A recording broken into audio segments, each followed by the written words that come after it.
Ayan po, maulan na araw po sa ating lahat.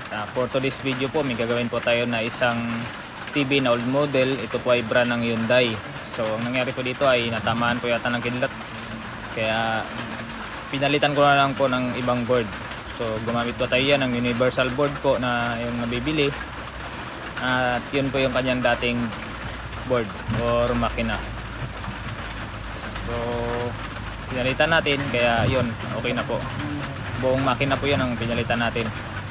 So tatanggalin ko na po dyan at isasara ko muna. So bali yung service po ito dito po sa Apurawan, Aborlan. Tsaka umuulan po ngayon habang nagre-record po tayo, kaya medyo maingay. So isasara ko na lang po ito para may final testing na po natin doon sa kinalalagyan niya kanina. So dyan ko na po nilagay yung kanyang saksakan ng cord sa likod. At bubuhatin ko na po doon para ma-testing sa kanilang GSAT. So hanggang dito na lang po ang aking video at okay na po ito ang TV ni customer.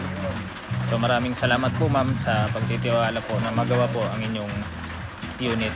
Hanggang dito na lang po. Salamat po. God bless.